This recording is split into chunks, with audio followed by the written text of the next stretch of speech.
Hello, it's my pleasure today to introduce two of our panelists, Suzy George and Minh Thu Pham today. Suzy George is the Chief Operating Officer of ONE, an organization campaigning to end extreme poverty and preventable diseases by 2030 so that every human being in this world can lead a life of opportunity and dignity. Suzy previously served as the Deputy Assistant to the President, Executive Secretary, and Chief of Staff of the National Security Council under President Obama and National Security Advisor Susan Rice.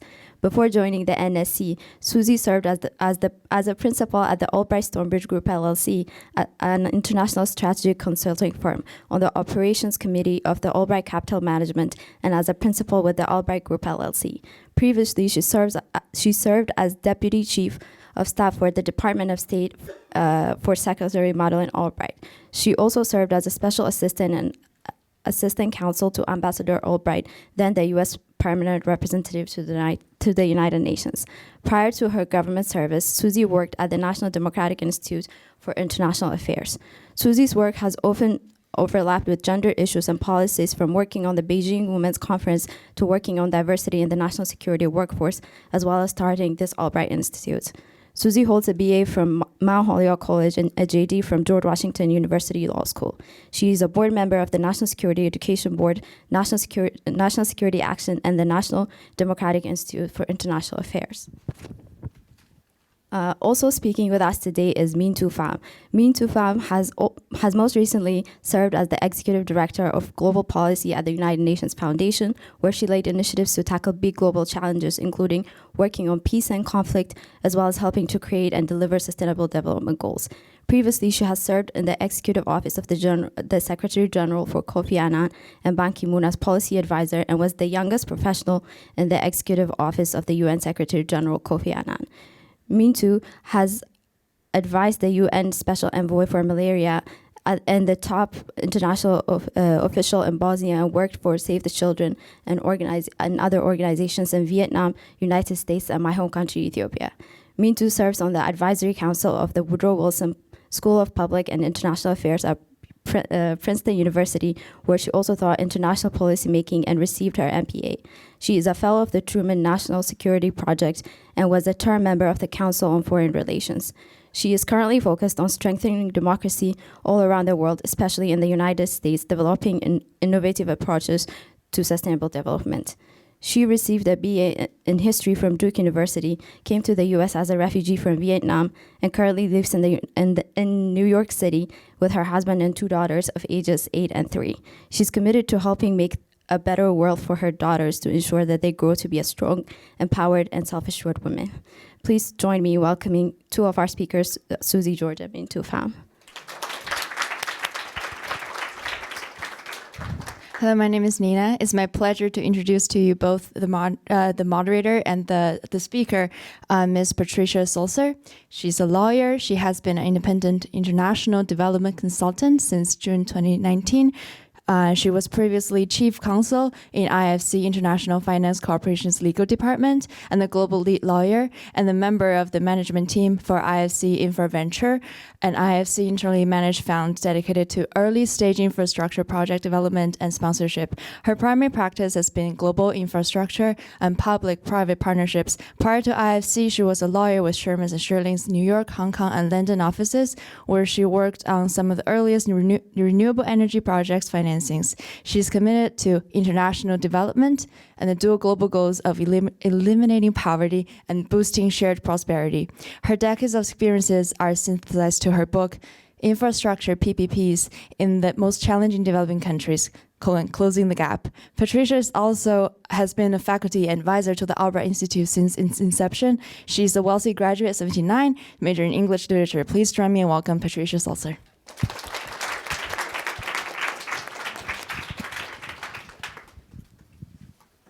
I'm so glad to be here, and I think we all are. Thank you so much for inviting us, Rebecca, Stacy, all the others who are here. Really, it's a thrill to be back on campus. My daughter is a second year here, but she's not here in this room. So I'm ecstatic to be here always. It's a little bit sad that she's not here right now. But anyway, we are really collectively so excited to talk about our topic, which is international organizations and how they direct the conversation around gender, but other issues as well, and actually translate ideas into action on the ground. So I thought what I would do is quickly give a little format for the day. I guess we have around 70 minutes, something like that, 65 minutes, a little bit more than an hour. And I think what we'll do first is I'm going to give a little overview of the context of gender and how it applies to international organizations like ours. I think you've heard a little bit about it probably from the speakers already, and I know Professor Goddard had given you some talking points earlier yesterday on the issue, and then I will hand over to Minh Thu and to Suzy to talk a little bit about Beijing and other international conferences also, and the aftermath and how that kind of intersects with action on the ground. And then each of us will talk a little bit about our respective organizations, the UN, or our previous organizations. For me, IFC, you heard, UN and UN Foundation, and one, but kind of representative of other organizations that are similar to ours. There are many international organizations, some governmental, some intra-governmental, some private, philanthropic organizations that are all working on the objectives of gender equality and gender equity. So I think that's the good news. Coordinating and translating ideas into action is really the trick, and it takes quite a long time. All of our organizations coordinate a little bit with one another in different ways, and so I hope you'll hear about each of the organizations and how we function and make change.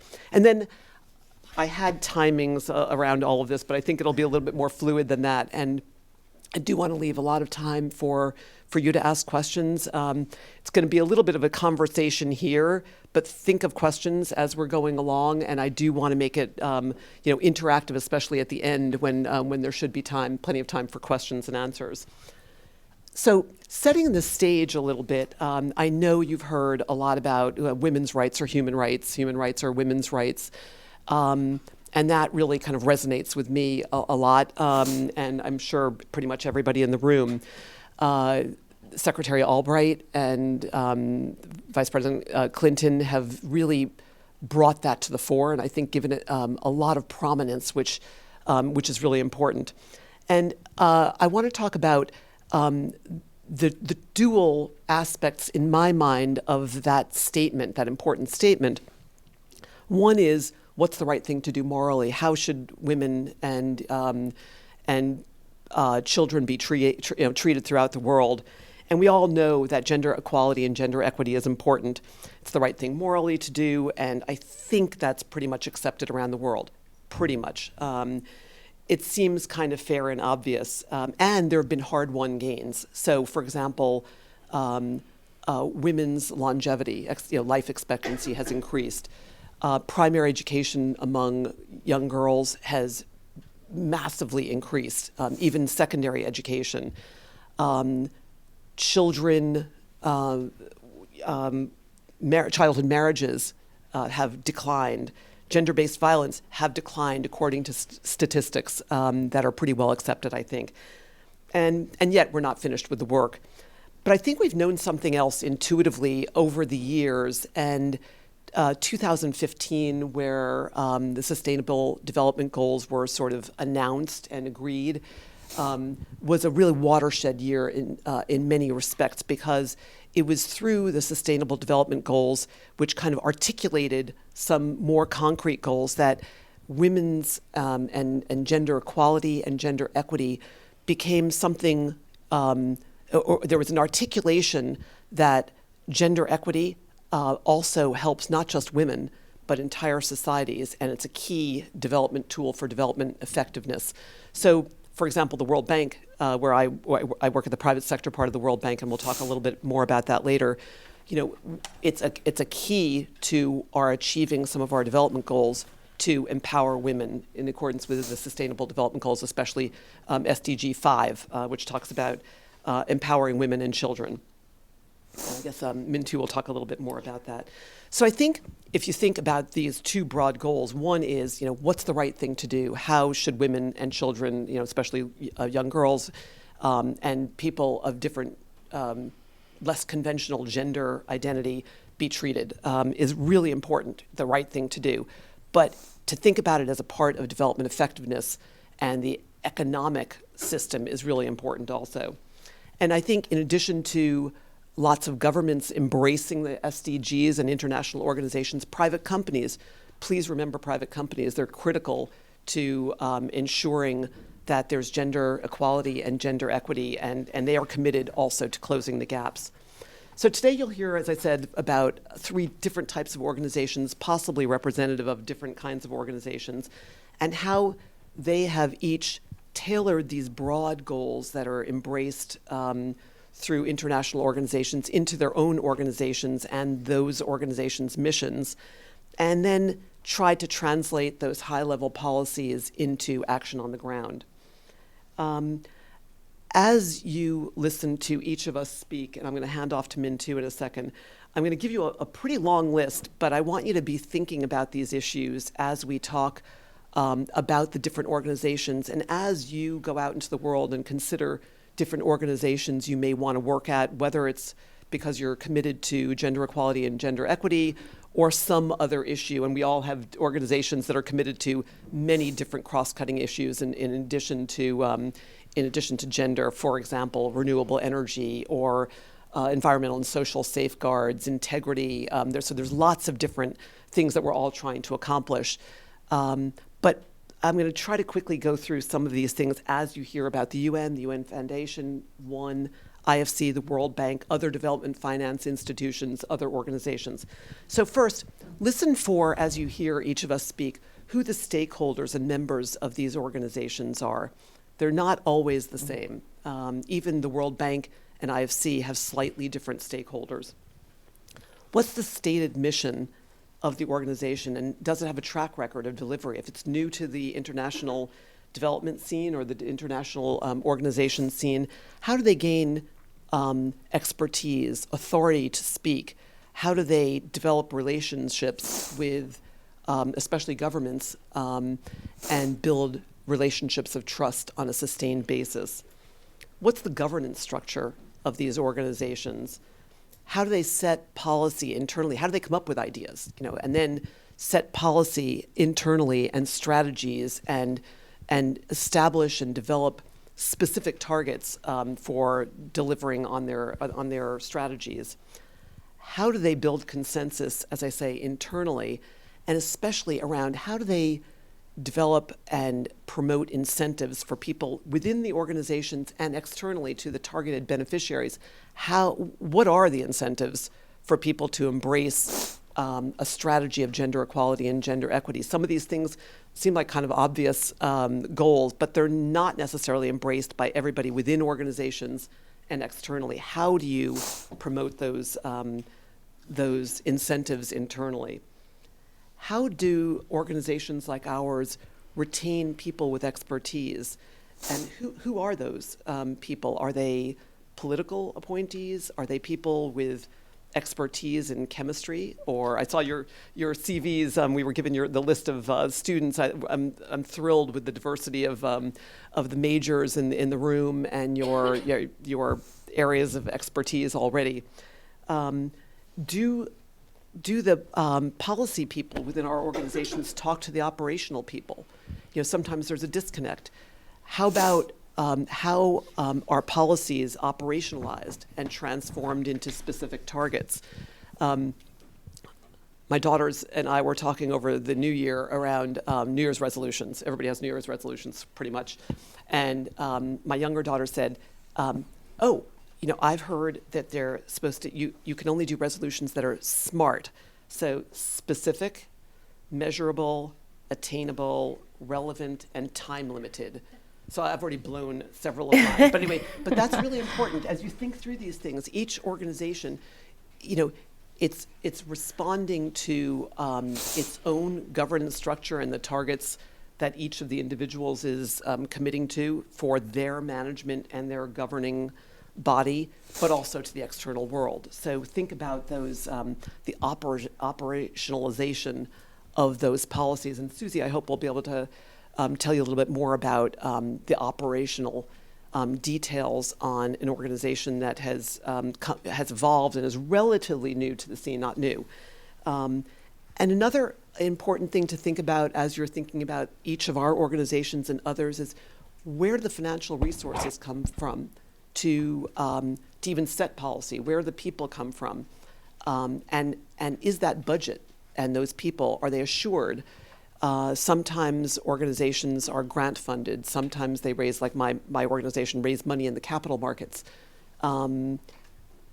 Even who funds the organization is an important aspect if it's different than the members of that organization. How do each of our organizations, ex ante and ex post, set targets, specific measurable targets, going back to the SMART resolutions, and monitor and measure and then adjust? Do they have the flexibility to adjust what they have set out to do? Who and how would they establish and maintain relationships with governments, with the private sector, for example, companies, and people around the world? Where are the organizations located, and where are their offices? Where are their people based? Who are the people in the field? Are they people with expertise?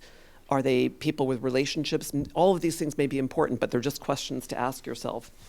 And most importantly, as I said earlier, who do we partner with? Each of us, none of us can do everything we would like to do. So we set strategies and ideally set targets that are achievable, and even a massive organization like the UN and the World Bank can't do everything. So we try to pick and choose which of the deliverables we can actually achieve. Also listen carefully to the kinds of professionals who work in these organizations and are committed to the mission and gender equality and gender equity. We talked in advance of this session on our backgrounds, and you heard the introductions. None of us started out or were trained as gender studies people, and each of our organizations yet is committed to gender equality and gender equity. So I want to encourage you all to think that something like gender or environmental and social safeguards, governance, integrity, all of your areas of expertise will be important in wherever you go. You can check in on all of these organizations and make changes in your fields of expertise, whether it's literature or French or in gender studies or history or economics. I saw in a lot of environmental studies, people excellent, everybody, all hands on deck is really critical. And in my view, as we talk about our organizations, one of the primary things on my mind is how we can make sure that we capitalize on the expertise of each of these organizations and the resources we bring to bear. How do we coordinate? A lot of these objectives, especially around gender equality and similar kinds of cross-cutting themes, they take not only a lot of resources, but a long time and sustain, and kind of the work is never done. So we need to be thinking about how we can coordinate, not duplicate, and bring out the best and allocate resources among ourselves to achieve those common goals. So let me hand off now to Minh Thu to talk about the UN Foundation, Beijing, cover a few other things. How you got there, I think, is really interesting. Right. And then we can come back and we'll move on to Suzy, and then I'll come back to IFC. All right, great. Good morning, everyone. I'm so excited to be here. This is actually my second time. I think the last time that I was here was in January of 2015. So I was just going into the year that the Sustainable Development Goals were agreed. The Paris Climate Agreement was being finalized and agreed. And so it's really great to be back here. Excuse me? A lifetime ago. A lifetime ago. So I was in college. I think I was just starting my sophomore year in college when the Beijing conference took place, and that was it was. I wasn't quite. I didn't know at the time that I was interested in international relations or what was going on, but I did hear so much about this conference and thinking, yeah, it should be obvious that women's rights are human rights. And so I thought that I would just maybe start my remarks with talking about just where we've come, and especially the role of the United Nations. And then I can talk a little bit about the UN Foundation in a bit. But let me just start with, how many of you have heard of, before this panel, the Sustainable Development Goals? Great. This is, how many of you had not heard, and please be honest, there's nothing wrong with you, who had not necessarily heard that much about the Sustainable Development Goals before you got here? Okay. So basically everybody but like 2 or 3 people in this room, which let me just tell you that when I started working on what now is called the Sustainable Development Goals, it had a terrible sort of phrase, post-2015 development agenda at the when we were still trying to figure out what this was going to be back in 2011, 2012, there was no way that, you know, I could have imagined that we would be here in terms of just awareness of the Sustainable Development Goals. I'm wearing this pen. I don't know if any of you recognize it, but there are 17 colors, one for each of the SDGs. Obviously, SDG 5 is on gender equality.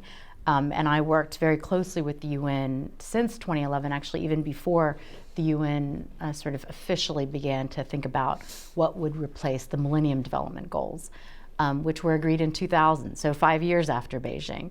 And since then, as you heard from Patty, we've had a tremendous amount of progress in terms of development across the world. You know, for all of this sort of concern about where we are in the world right now, how we're doing, the sort of bad news that often comes, we actually do have a lot of good things to say about where the world has come. So as if you all know about the Sustainable Development Goals, you probably also know that we have already cut extreme poverty in half, and actually well before the timeline that we thought we would. And so in 2000, world leaders got together and said, let's try to cut extreme poverty in half by 2015. We did it by 2008. We were able to cut you know, child mortality. We were able to get more girls in school, et cetera, and on down the line. And so knowing that we've made all of this progress, how do we continue that progress and actually do more than just make sure that people are alive and that they're able to, you know, have healthy lives, but that they have a life worth living. And so that's really what is encapsulated in the Sustainable Development Goals. And when you think about human rights, it's not just about not, as women's rights, it's not just about making sure that you're not persecuted, making sure that your physical security and safety is assured, but also that you have a life worth living. And I think, you know, so if you look at the Sustainable Development Goals, there are issues like a peaceful and inclusive society, making sure that justice issues and inequality and having the kinds of opportunities that you want for yourself and your children are there. And so the Sustainable Development Goals, as a result, were negotiated with 17 goals and not just the 8 in the Millennium Development Goals. But I would say that since Beijing, you know, we've had a lot of progress as a result.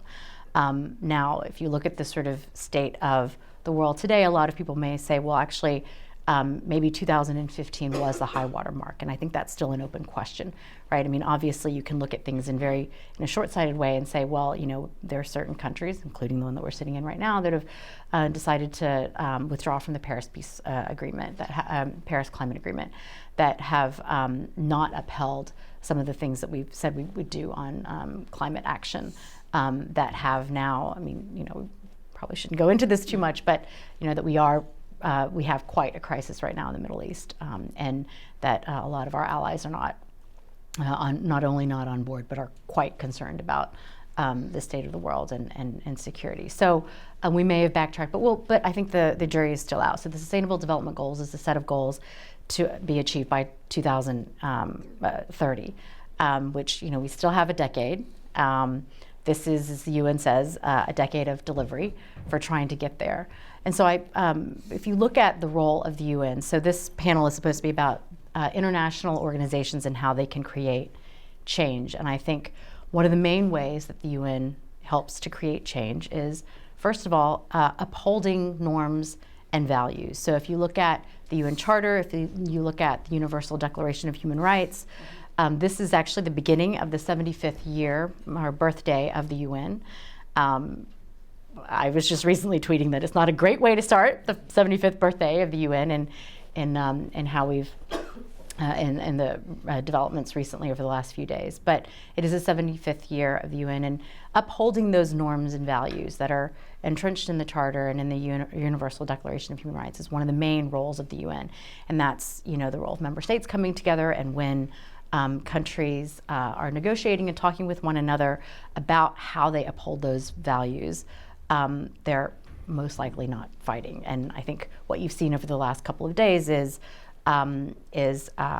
quite concerning, because one of the main values in the UN is to not use force over a border. And I think we're seeing some of that question, and the fact that some of these rules are not even being referred to in the news or in analysis about this. These are basic UN principles are not being referred, I think is quite concerning. But the first and most important role of the UN is to uphold norms and values that everyone in the world, all the countries in the world have agreed.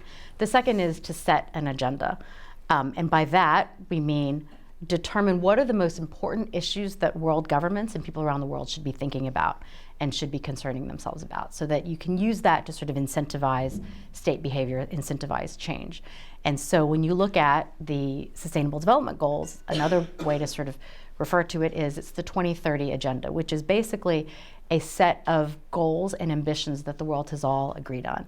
Now, I know agenda can be seen as, maybe an underhanded way of imposing certain values in other countries, but actually this is an agenda that every government in the world, 193 governments agreed to in 2015. And so, and that's one way to sort of set an agenda. In the UN, when governments come together, not only in September every year in New York, but also in conferences set throughout the year, they come together to sort of determine what are the most important issues that we should be discussing right now. How do we uphold those things that we've said we would, and how do we follow up on progress that we've said we would make in other conferences? And so that's the third most important role for the UN, is to review progress. So you may have heard about the Conference of Parties and the climate, the UN FCCC, the sort of climate agreements just recently, countries coming back together and reviewing progress on Paris, and then trying to determine how they would increase their ambitions for achieving, for carbon emissions.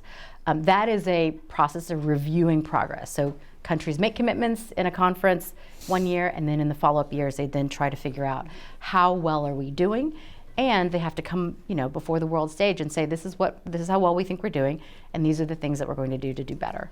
And so in that way, it sort of checks progress as well. So those are sort of three main roles for the UN. And when you think about how do you create change, how do you improve policy and sort of make progress over the years, it's trying to figure out how do you use those levers to then change behavior.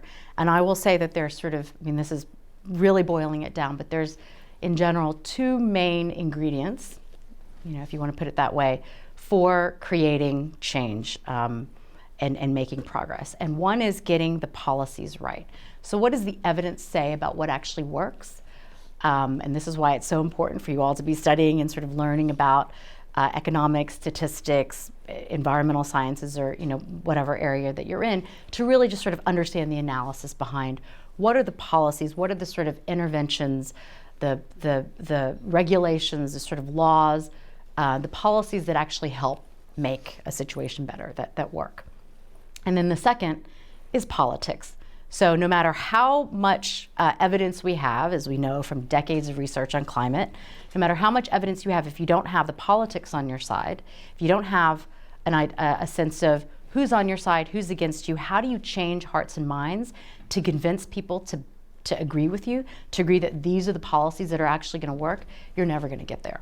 And so after decades of evidence on climate, now only, the Greta Thunbergs of the world and others being able to say, this isn't just about what the science says, but also how do we get more people to agree that we actually have to do something about it. And so the politics, the second main ingredient, is absolutely critical. And when you look at gender rights, the progress since Beijing, it isn't just a matter of, we know that if we get more girls in school, we know that if we make progress in gender equality, people around the world will be better, the world will be a more secure and prosperous place. But how do you actually change hearts and minds? And things like the Me Too movement and these types of things, I think, have really started to help shift people's views on what actually needs to be done and getting them to actually do it. And so politics is absolutely critical. And so when you look at a place like the UN, how do you help create change? It's not just the research parts of the UN or what are the right answers, and it's how do you galvanize people around the world around a big idea that then really helps them either hold their leaders accountable or take action themselves, or decide to make personal individual choices about the products or the businesses that they support that then will advance the goals that they're interested in. And so when you look at gender equality and now the Sustainable Development Goals, that was really kind of the idea behind it, is how do you come up with a big idea, end extreme poverty by 2030, deal with global inequality, and really curb climate change, so that then we have a better life for everybody and really galvanize people around it. And so as we were producing the Sustainable Development Goals, we said it's not just about getting the answers right in terms of the science and the technicals in this. We've got to then win hearts and minds and really make this an ambitious agenda that people are going to want to rally around. And so one of the main ideas was, how do we make the goals as popular as possible? And so when I see that the vast majority of you know what the goals are, it's really quite encouraging. And I think that just says to me that we do have a higher likelihood of achieving that. And at the end of the day, the progress since Beijing has been 25 years. I think we have a lot to be proud of, but clearly we have a whole lot more. And I think, the work that you're all doing in terms of studying this thing and, being leaders and really trying to understand the policies and the right answers, it's also about galvanizing political opinion and getting people on your side. I was just going to ask a quick question about, you mentioned about the development of the SDGs, and I think getting 193 countries to agree on one, is pretty impressive. Yeah. Do you think that it's one of the ways you can do that is to have a very broad policy? Mm-hmm. I mean, because it seems to me empowerment of women and children is pretty broad. It doesn't have, it's not very granular, Yeah. And so I hope we'll talk a little bit about how you got. Well, the UN, of course, has relationships with all these countries, and so does the World Bank, and probably one also. But how did you get people to and win the hearts and minds on that very broad policy? And then how do you help countries, governments, transform those bigger policies into something a little bit more granular? Yeah. Great questions. So I could be here all day to answer that. It's a really great question. So maybe just very quickly, just to say that, so the SDGs were agreed in 2015. I started working on this in 2011, I think starting in July, just that summer. And so it was a 3 or 4 year sort of project in the making. And when you're looking at 193 governments who have different philosophical traditions, different political, situations, very different cultures, obviously tons of different languages, and just ways of looking at the world, it's very hard to get them all to agree on things. And so first is just getting the evidence there, and just to say that this is what we think, and this is where the UN system and a lot of NGOs and think tanks sort of gave their inputs into this is what we think needs to happen. Now, the 17 goals are just one level of analysis, right? And those are quite broad. I mean, the first one is end all forms of extreme poverty everywhere, right? So you think, oh my God, that sounds crazy. But actually at each of those there are, of the 17 goals, there are 169 technical targets, and under that there's 232 indicators. So there is a kind of a science and a very, the statisticians are very happy and very busy right now.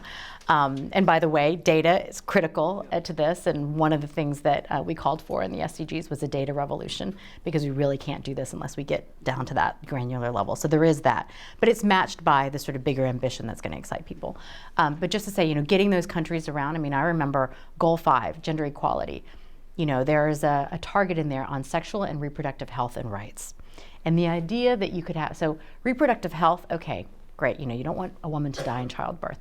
But sexual and reproductive health and rights, the rights part was incredibly controversial. And the only way that we were able to get around that was, I'd say, two things. One is getting the science and the evidence around it, and saying that, unless you let people make their own decisions, it's going to be very difficult. Secondly, it was about how do you galvanize all the different groups like the One Campaign, Oxfam, Save the Children, gender groups. There are a lot of women's groups that were advocating on the outside, saying to their own governments, look, we're going to make a stink about this if you don't put this on there.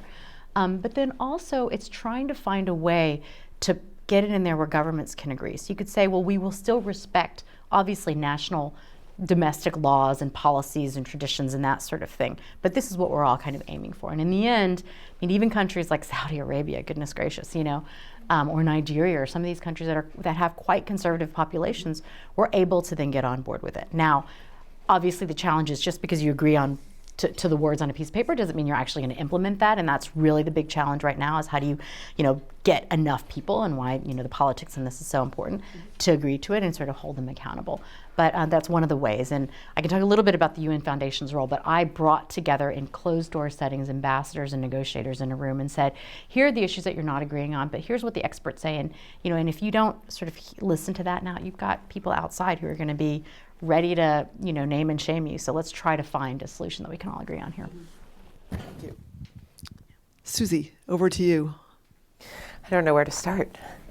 Hi, I'm also really happy to be here. I was fortunate enough to be part of starting the Institute 10 years ago when I was working with Secretary Albright. So to come back and see it, I was here for the first 5 years and haven't been back since 2014. So to be back is really exciting for me, and I'm really happy to see all of you here. I was also really fortunate to be in Beijing for the Women's Conference, and just listening to you talk about it, it's kind of funny to think that saying women's rights are human rights and human rights are women's rights seemed really controversial at the time. In fact, just getting Secretary Albright and then First Lady Hillary Clinton to Beijing seemed like a really big deal. Now it seems like all part and parcel. It also seemed really strange that we would have a woman Secretary of State. That seemed like a very big leap. So it's a good reminder of how far we've come on many gender issues over the past 25 years. But as Minh Thu and Patty have both referred, we still have a lot of work to do. So a little bit about my background and a little bit about the One Campaign. I've actually only been at the One Campaign for almost 2 years. It'll be 2 years this spring. So it's actually the place I've been the least amount of time, but I'm happy to talk a little bit about it. But I have spent, I went to another Seven Sister. I went to Mount Holyoke. And after I left Mount Holyoke, I went to Washington for what I thought was going to be a year. And it ended up being now close to 30 years. And I've spent my entire career, other than going to law school, working sort of in what I like to think of as the three legs of a stool, which is the public sector, private sector, and civil society. And as we think about making change, I think it's one of the most important things to understand that intersection between the public sector, private sector, and civil society. And I would say, particularly over the past 10, maybe 15 years, that intersection has gotten even smaller, where there's almost no issue we work on that isn't made better by the collaboration between those three different seats. And so when I talk about my career, I often talk about I've always been sitting around the same table. I've just been at a different seat in that table. So I am currently at the One Campaign, which is an advocacy organization focused on ending extreme poverty and preventable disease. And so what that means is we are not a programming organization, we are not a foundation. We work with our membership to advocate to governments. Initially, the One Campaign is 15 years old. When it started, we initially advocated only to developed countries. And at the time, it was meant to advocate for both additional money and resources, and policies to help alleviate poverty, primarily in Africa as our focus. And then over the past 5 years, we have begun lobbying African governments as well, both because they have resources that they should be spending on poverty and disease alleviation, but also so that when development aid comes from northern countries, the environment is ready and rich to do policies and empower their citizens in a way that also will alleviate poverty and preventable disease. And so we are different than foundations, as Patty referenced, and very different than international organizations, but also play a very important role in making and implementing the kind of change that we've been talking about here. So, as Minh Thu referred, she probably knows a lot more about the role that the One Campaign played in the SDG formulation. But the One Campaign would advocate and would bring its members to advocate, educate both political leaders and international organizations on these issues, because we think, most importantly, we want to bring more resources, change policies, and empower the citizens in order to alleviate disease and alleviate poverty and preventable disease. So that's the work that the One Campaign does. In my other roles, I was in the private sector with Secretary Albright for about 14 years. And as you will hear, I'm sure she always talks about it when she comes in a couple weeks, we spent a lot of time helping companies build public-private partnerships in order to do the same things. So to help change, implement change, and create environments that are strong enough and open enough to make the kinds of policies that, whether you're sitting in governments or in the private sector, we think are important to be done. And then before that, I spent 6 years at the State Department, and the same thing, where we were advocating then from a government seat, but to implement changes, whether it was about gender or other issues. And so I think as you all think about the next coming years and how you will leave this incredible institution and your education here and what you will do with it, you should think about which of those seats you want to sit in and where you may be able to be the strongest advocate or proponent for whatever those issues are that are most important to you. And if you think about the frame that Patty outlined before at the beginning, with whether it's about the data or the stakeholders, where it is you think you will bring the most value. And my recommendation would always be to do some combination, because you are best able to leverage your skills and your experience when you're able to understand sort of all of those important roles. So as Minh Thu talked about, both when she was at the UN and then when she was at the UN Foundation, those are two separate seats, but all of the skills that she learned along the way helped her in being able to accomplish something as incredible as creating the SDGs. And then the last piece I just want to touch on a little bit is gender, which, as I said when we talked, I have, obviously in every organization I've worked on, it's been an important piece of the work we have done, but it has never been the focus of the work I have done. But for at a place like the One Campaign, we believe that women and girls are generally hurt the hardest by things like extreme poverty. That doesn't mean that boys and girls both don't need education. They do, but it's just women and girls tend to be hit harder by things like poverty, but also that when women are empowered, the benefits of their empowerment tend to flow both to their families and then more to their communities. And so it tends to be one of those things where it rises, all ships rise from it. Same thing when we were in government. After working on the Beijing Women's Conference, we spent a lot of time thinking about how to integrate gender more into national security. And we spent a lot of time, and I'd be really curious to hear how much you all have thought about this, thinking about, is that something you do as a separate office, or is that something you do as an integrated part of all of our policies? So should you always have somebody who represents gender sitting in every policy conversation because they bring a different perspective? Or should everybody in the room be capable and willing to think about the gender components of any policy discussion? So there's some really interesting pieces about that that I hope we get a chance to talk about.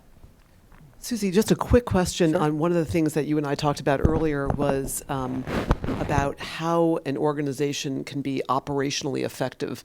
And the One Campaign is probably a little bit different, but the UN and the World Bank are enormous. There's tens of thousands of people who work in these organizations. And, at least my experience is that people all have really noble intentions when they work there. They may be assisted by the organization and its bureaucracy, or they could be impeded by it. And so I just wonder if you can speak a little bit about, you mentioned you're the COO. You might Yep. explain a little bit about what you do, which I think is really interesting. Yeah, I'm the COO, Chief Operating Officer at the One Campaign. As I mentioned, the One Campaign's been around for about 15 years. As you may know, nonprofits can often not be the best run organizations in the world, in part because they are usually very mission driven. And so you tend to get people who are really incredibly passionate and substantively really strong on whatever the issue is that the organization is based around. But oftentimes, both in nonprofits and frankly probably in the private sector and in government, management and operations are usually secondary. Patty referred to this a little bit in her opening remarks. Because operations are secondary, they are always often less resourced, and you get you don't get as strong capabilities and talent within those fields, which then organizations grow somewhat unevenly. And so an organization may be very substantively strong, but may not be very well run. And the thing I have found from spending, I always joke, I'm not a foreign policy expert, but I've spent my entire career running, helping to run foreign policy, the foreign policy apparatus. And substance never trumps logistics or operations, but frankly, if your logistics and your operations are not that good, you actually never get to substance. So I have lots of stories I can regale you with about walking into ministerials, and if you don't have the right number of seats or you don't know what number of languages need to be translated into, you're not going to actually get to debate the policy issues that everybody came there to debate. So in the One Campaign, we are a 15-year-old organization which has always had an extraordinary reputation for being really, really mission-driven and incredibly effective, but also had a reputation of not being really well-run. And so Gail Smith, who is the head of the One Campaign and was the head of AID at the end of the Obama administration, asked me to come in after she had been there for about a year to say, could you help us professionalize and modernize our operations? And so that's what I've spent the past year and a half trying to do, in hopes that as you sort of bring your operations up to the same talent level as your substantive policy, then everybody runs better and more sort of you're running on all gears. And it has been challenging, as all operational turnarounds are, but it has also been incredibly rewarding. And one of the things you realize is everybody, as Patty referenced, everybody comes to these organizations to do good, and they work really, really hard. And so the best operational infrastructure you can build, it is not to build a bureaucracy, which then impedes people's ability to do their jobs. It's actually, if it works well, it really just fades into the background. Yeah. And then all of your substantive people can get back to the work that they have come to that organization to do. So whether that's about working on gender or transparency and governance or any of those other various issues. And so I do think it's really important as you all think about the careers you're about to go into, whether they end up being in international relations or national security or any of the various disciplines that you come from, understanding operations and management is always going to be a really valuable thing for how effective you are at your in your jobs.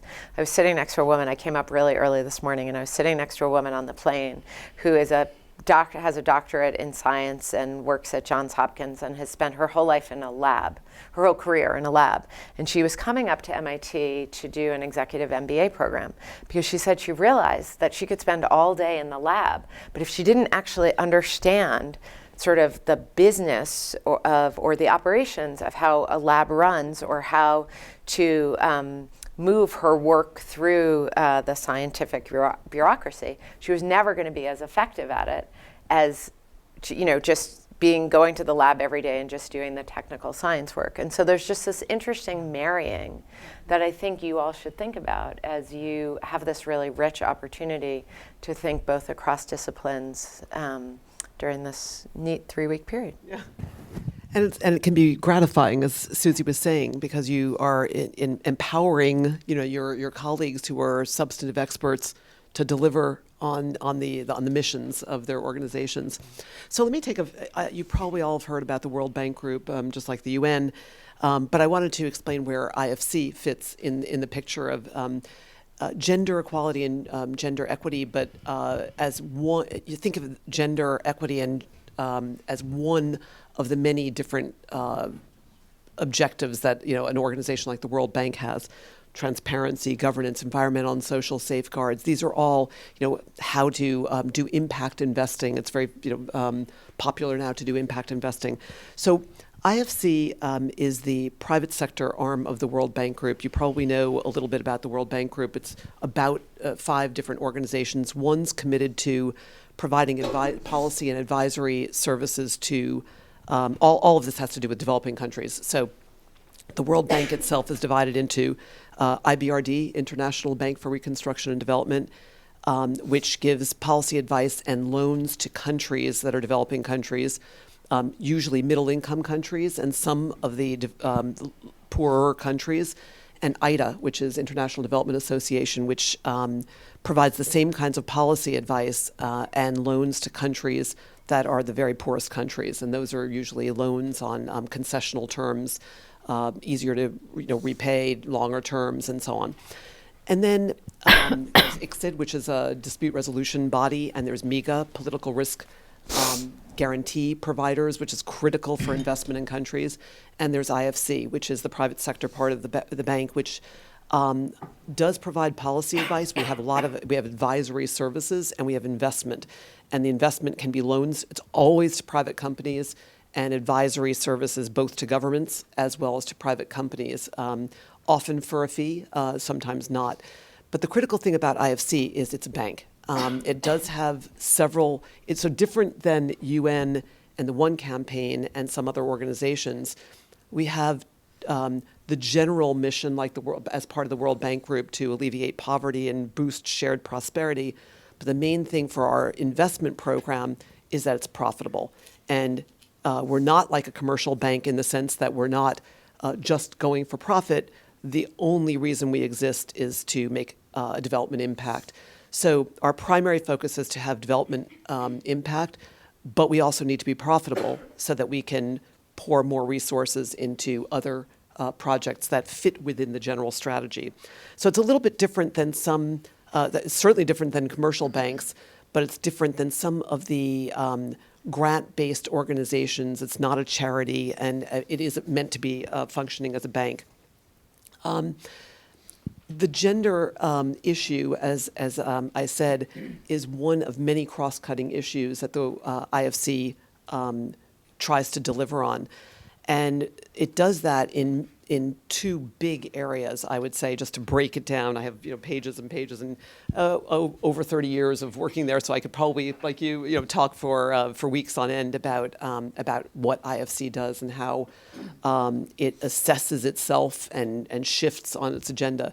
But the 2 big things it does is provide advisory services, as I said, and investment. On the advisory side, on gender specifically, and again, using that as an example of other cross-cutting issues, it does a lot of research to validate the data and to share the data around why countries, economies do better if they include women in all aspects of society.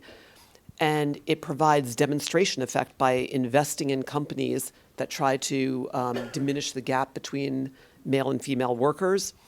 It provides toolkits. So a lot of our advisory services, most of these are not fee-based. So it's just part of it's kind of linked to our investments. But there's loads of toolkits that are put together for both governments and private sector to try to translate some of these larger, higher level policies into targeted deliverables. And it invests in companies that commit to eliminating gaps between among gender in their businesses. And when I say in their businesses, this is a critical driver of development impact. So it means women as, taking account of women as consumers, taking account or including women as employees, so jobs and empowering women economically is critical, not only to the women, as we all have been saying, but it tends to have this ripple effect of giving an advantage to entire families and communities, because women invest in longer-term, sustainable goals, not only in their homes, but in their communities. It involves advising and investing in companies that are committed to putting women in positions of management and on their boards, and that companies that we invest in often are required to commit to achieving certain targets. It includes including women in community engagement, which is required for each of the engagements that IFC and the World Bank does on its projects. For example, in the infrastructure or mining space, if IFC is making an investment in a mine, there's a wonderful case study that colleagues have made available to me, and which I will make available to you, and it's online and so on, where a mine in Chile was critical to development impact. The country, of course, by the way, the countries drive the strategy. Organizations can't come from outside and impose strategy on countries. These are sovereign countries with their own, aspirations and pressures and so on. But we worked with the government and with local community members to include women in the community engagement aspects of the project. And they had very different ideas of how to invest some of the money that would flow to the community from the mining concession that the company was engaged in. And a lot of those investments were taken into account. And the women who were engaged in this community engagement, using a tool that IFC had put together specifically for this project, were supported by everybody. The men were brought on board. The community engagement included the men, of course, as well. And they were able to see that some of the priorities that the women had in mind for using concession fees that flowed to the community would not only advantage the women, but their homes. They started realizing it was kind of a status symbol that the home had a kerosene cooker, or had a little solar panel, or that the children could go to school, that they were investing in, that actually the women were put in touch, as they had wished, to markets where they could sell the things they were producing anyway, but making money from those activities. So the short story is women being empowered is economically is one of the main goals of how IFC translates some of the broader policies into concrete achievements on the ground. I wanted to talk a little bit more because we're here to talk about how international organizations drive discussions with governments and others, and where those policies come from internally. So we have these broad policies of the UN, and there's some others, the Millennium Development Goals. IFC has its own, goals and things, but it's not a small feat to develop consensus around those goals within organizations, and that, as Minh Thu is saying, and Suzy also, to get people around a table and develop relationships of trust is really key within the organization and within the people who are meant to benefit governments and communities and so on. And I at least feel that there's been a lot of criticism of international organizations that parachute into an issue, or they take on, it's something that's popular, and they devote resources temporarily to a particular goal, and then they leave. And I think that's a really common criticism of international organizations, especially not private ones. And a key takeaway, I think, for you all, is that some of the goals do, as I mentioned in the very first part of our discussion, take a long time to achieve and sustained effort. So, and it takes continuity of people. If you think about some of these goals as being very, very broad brush, in the end, it really matters who the relationship manager is within the organization that's trying to help and within the government. In my experience, and I work in the public-private partnership space and infrastructure, as you heard, in some governments, the government minister who you've been working with, it changes every 6 months. So it's really hard to get traction and to make a meaningful change. Or the World Bank or the UN or USAID or somebody does a training program for a community or a government, and then suddenly it's a whole new body of people.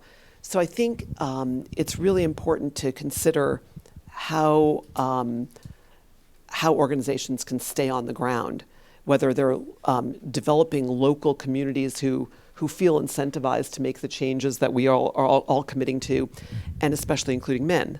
In the case of gender equality, like what is the narrative that will change the hearts and minds of entire communities where they haven't seen it before? They may not be against it, but they have just never seen a community that empowers women work successfully. So I guess I just wanted to pose that as a question for all of us to consider: is how do you keep the pressure on? How do you develop and maintain the resources to work on the ground? Of course, we're mostly talking about developing countries, but I guess you could say the same thing in a developed country where women are not entirely empowered, like in the United States, where women are still underrepresented on boards of companies and in management. But I'd love to open up to discussion now. I realize we have about 10 more minutes. We could probably talk forever. But I'd love to hear your thoughts and your questions. We haven't really touched on everything.